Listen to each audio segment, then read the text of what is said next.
It's not in the face! Thank you. Hello and welcome to Hey, Not the Face with your host, John Nash, and your producer, me, Steffi Haynes. And today we are going to talk boxing because last week we got big boxing news. Last night we watched a bunch of boxing because, that UFC card was trash and I never tuned into it. But I certainly tuned into boxing literally all day long, and I know you did the same as well. So how the heck are you, John? Good. I don't know about all day long. I mean, I really just watched the main event, not the main event, but the main card of the pay-per-view. Right. So you watched Benavidez. I watched Benavidez. I watched Tank Davis versus Martin. I watched Adames. I watched Russell get upset. So it was those four. The first two fights weren't as particularly the first fight was boring, but the main event was amazing. So I was happy overall with the card. Let's talk about Benavidez first because that was boring. I'm sorry. It was very one-sided. Yes, it was.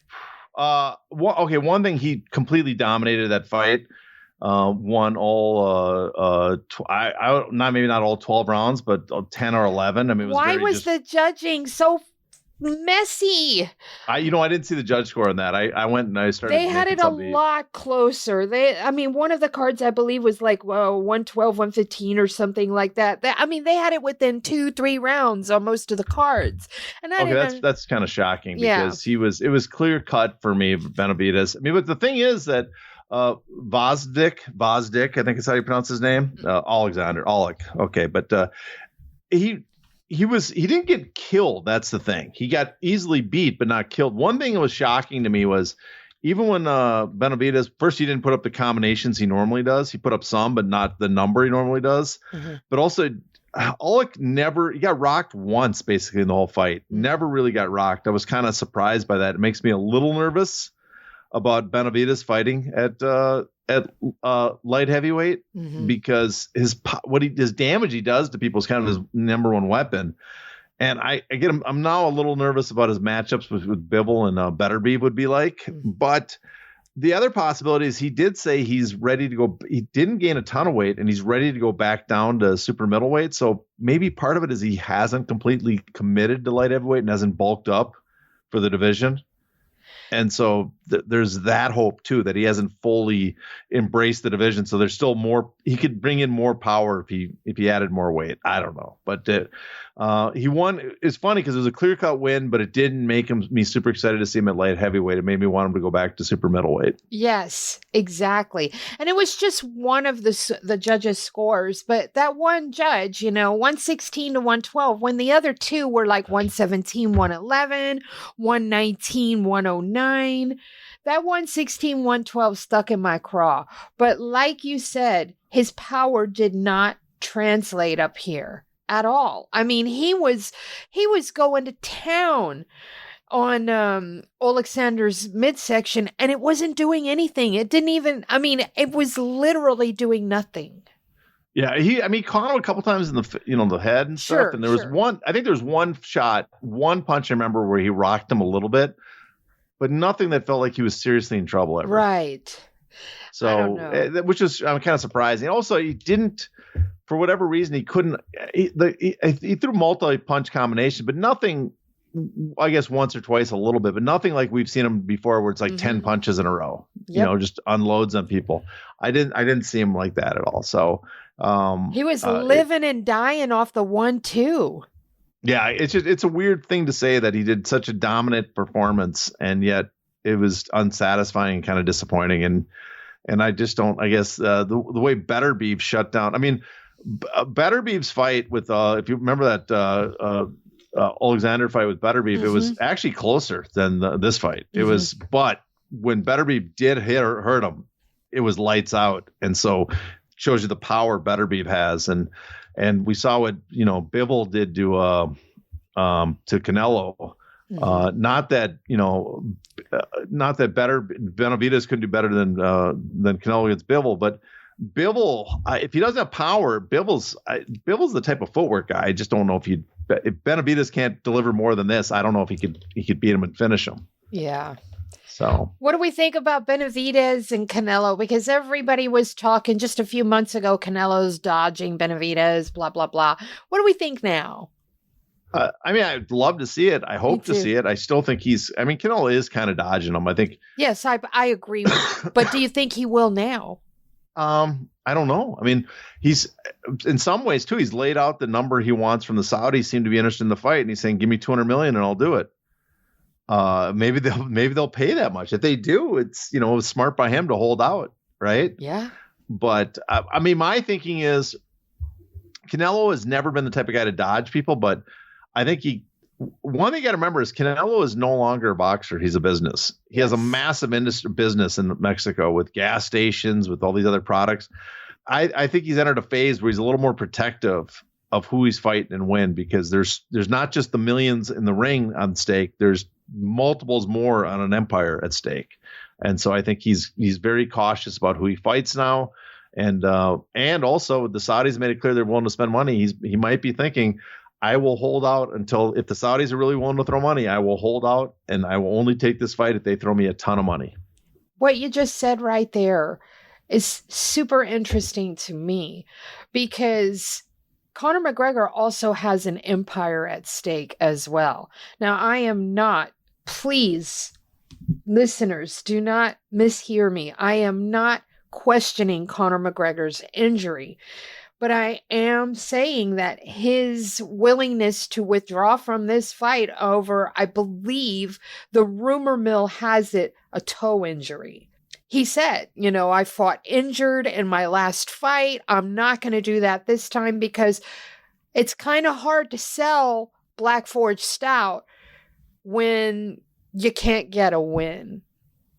So I feel like, in that regard, Conor McGregor is maybe starting to wise up and follow the Canelo path there. Would that seem logical to you? Well, I mean, sort of. Canelo is fighting still the top guys, just not the very top guys. But the thing is, though, if I'm Conor McGregor, I still think even Chandler, who's waited this long and who's no longer, I would say, right as the very top of his division, but was just a few years ago, I would get someone even weaker than him. I'd go back to try to find another Cowboy Cerrone. Yeah. Who's at the very end of his career, a Ferguson type.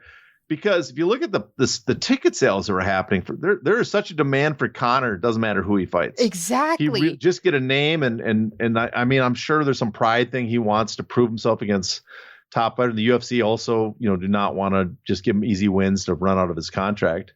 But if I'm him, I'm looking for let's bring this down several notches. Give me an easy fight, and we'll all still make a ton of money. Yes, and that is why when you said that Canelo is very protective of his empire, it immediately struck a chord with me on the other side with Conor, because basically Conor is the MMA version of Canelo right now. So makes a lot of sense.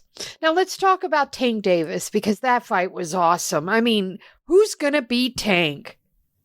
Yeah, Tank really impressed me. He's impressed me in several fights, but this fight really impressed me. One is Frank Martin's pretty good. Mm-hmm. Even though I picked Canelo to win, I thought during the presser. You mean you picked Gervonta to win, not Canelo? Oh, God, I'm on the whole different person. Sorry. Tank Davis, Gervonta Davis. I picked him to win. I should note that Canelo's favorite fighter is Gervonta, so maybe that's in my brain too. So that's what they said. So anyways, I picked Tank to win.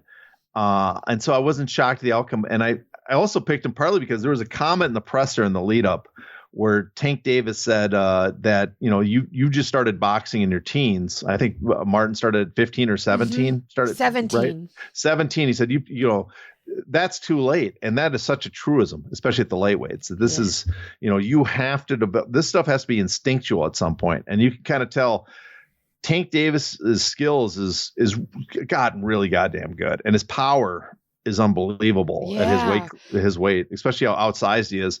And I don't know, maybe it's just me, and I never thought I'd bring up this comparison, but the first two rounds really reminded me of Mayweather McGregor, because Tank was doing the same thing, just playing a high guard and just walking him down.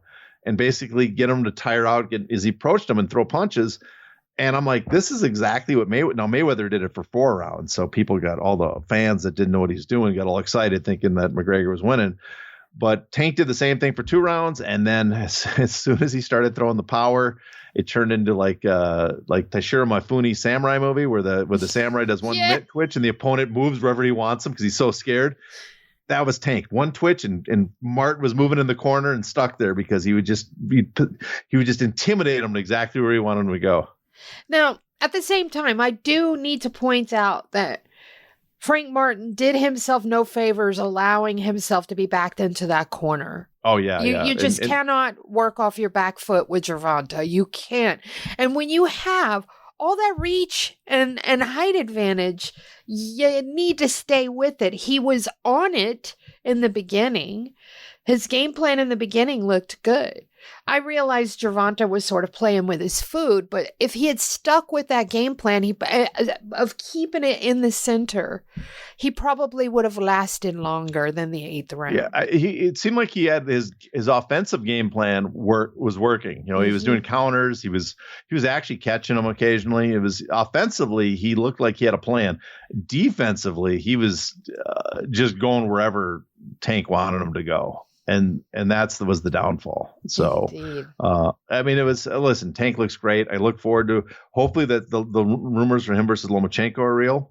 Yeah, I saw Aram's interview that's what he wants next. So hopefully all the people out there that are saying that Aram is just the Queen Elizabeth, he's just the figurehead.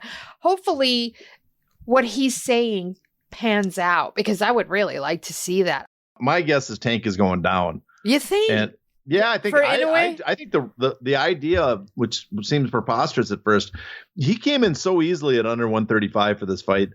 The idea that him and Inoue meeting at 130 now seems like a real possibility. I thought that's just a pipe dream, but now the way Top Rank's talking with PBC, and I could see that fight, and maybe not before the end of next year, but or the year 2026 early, let's say.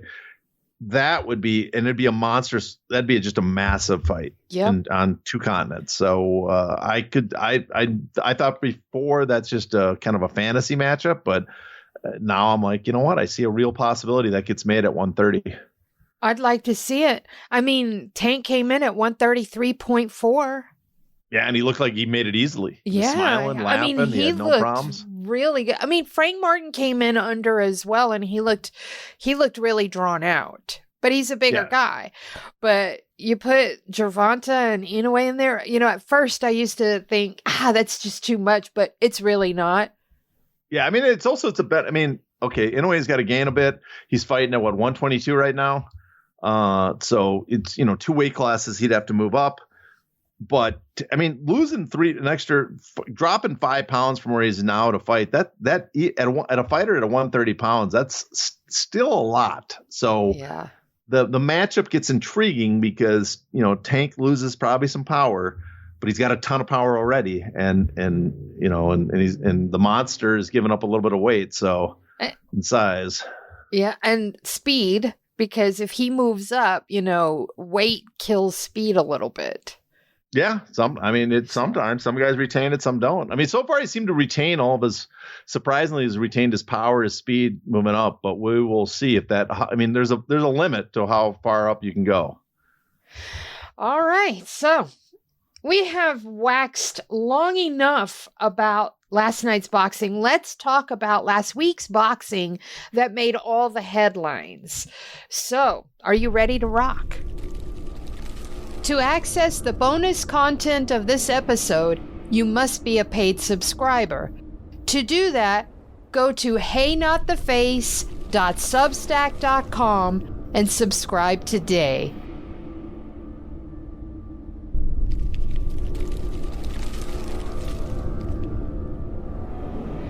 Ow! Ow! Not the face! Ooh! Okay, the face!